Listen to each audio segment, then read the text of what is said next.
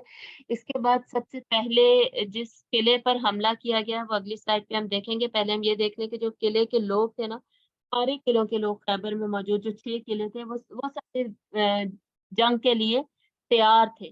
تو جب وہ سب جنگ کے لیے تیار تھے تو آپ صلی اللہ علیہ وآلہ وسلم نے دوبارہ صحابہ کو مخاطب کیا، واعظ فرمایا اور جہاد کی ترغیب دی، ٹھیک ہے، جو کہ تاریخ خمیس میں بیسکلی مینشنڈ ہے۔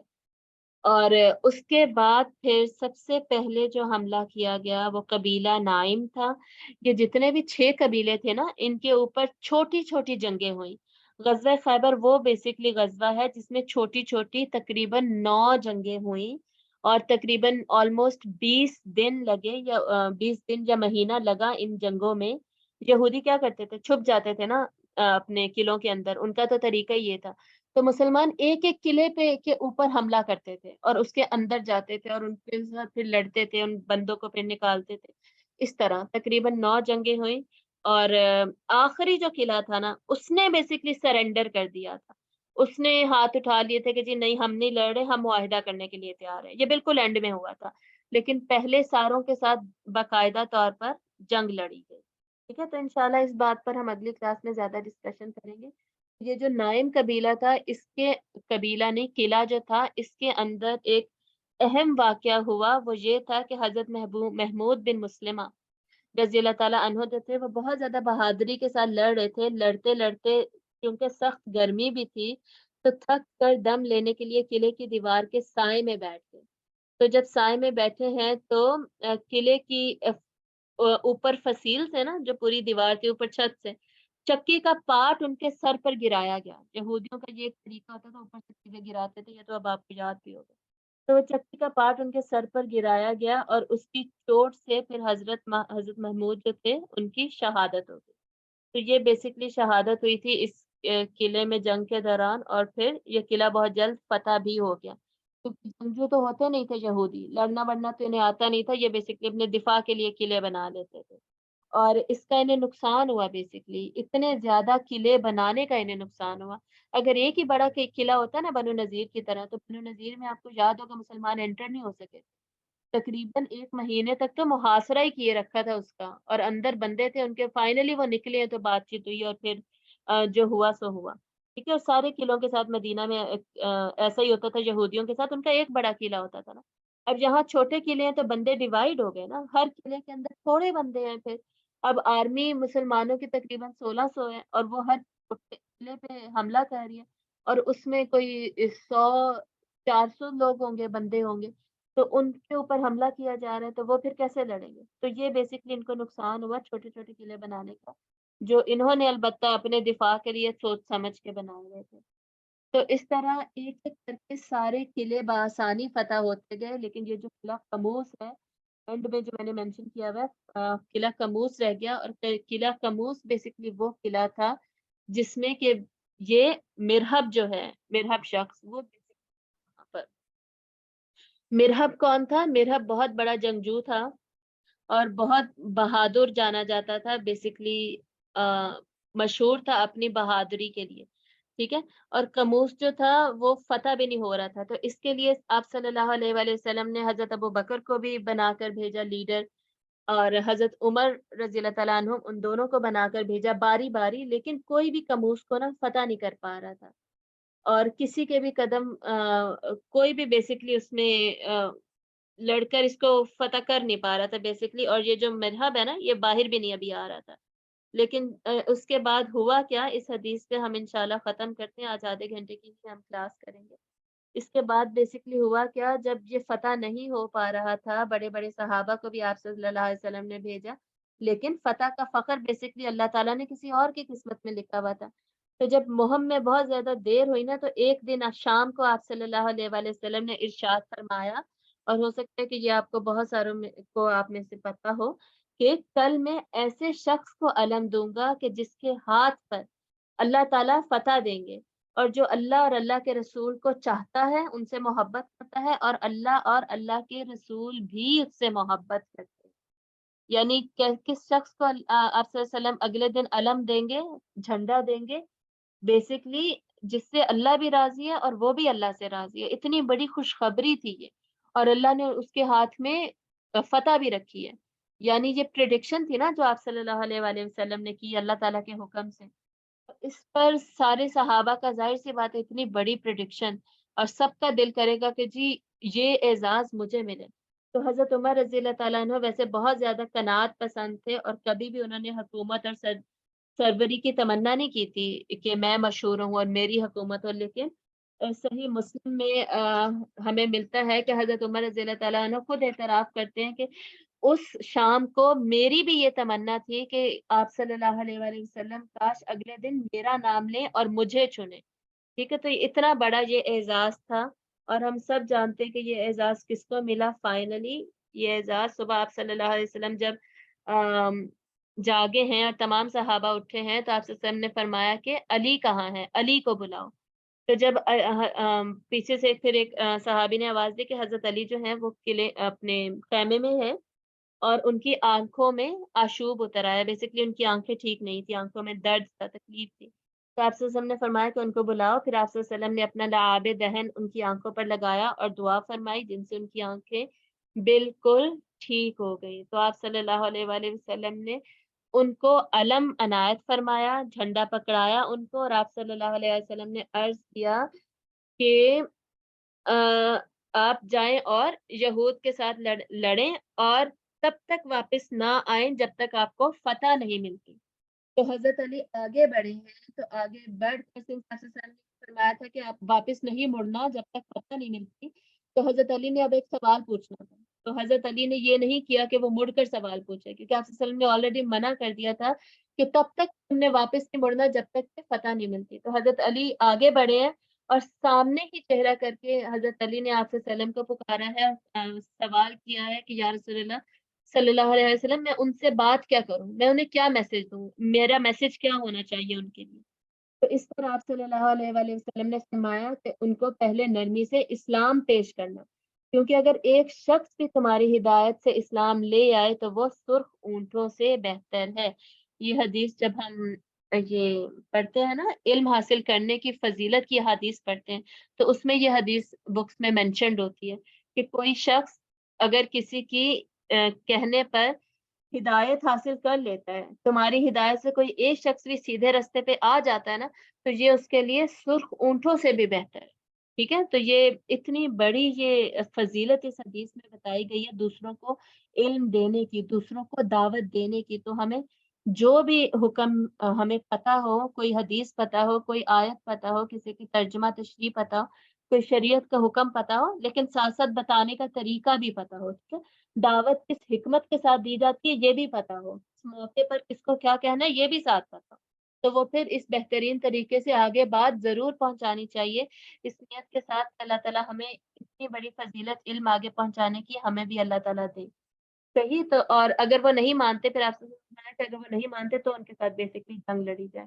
تو اس پر پھر حضرت علی آگے بڑھے ہیں، اور پھر قلعہ قموس میں کیا ہوا، مرحب کے ساتھ کیسے جنگ لڑی گئی، اور دروازہ اکھیڑنے کا جو واقعہ ہے وہ انشاءاللہ پڑھ کر کل غزوہ خیبر ہم کمپلیٹ کر لیں گے، اور پھر آگے غزوہ خیبر کے بعد حضرت صفیہ کے ساتھ نکاح اور باقی جو ڈیٹیلز ہیں، اس کے بعد جو چھوٹے چھوٹے واقعات ہوئے وہ پڑھ کے غزوہ خیبر ہم کل مکمل کر لیں گے۔ اور غزوہ خیبر کے بعد ہم نے کیا پڑھنا ہے، مختلف پھر جو سلاطین کو، جو مختلف بادشاہ تھے انٹرنیشنل لیول پر، ان کو جو لیٹرز لکھے گئے تھے اور آپ صلی اللہ علیہ وسلم کے جو بھی سفیر تھے، جو آپ صلی اللہ علیہ وسلم نے آگے جن کو بھیجا، ان کی وہ بھی سارا بیسکلی اس کے بارے میں بھی یہی لکھا ہے کتابوں میں کہ یہ جو خط لکھے گئے تھے یہ بھی 6 ہجری کے اینڈ میں یا 7 ہجری کے سٹارٹ میں ہوئے تھے۔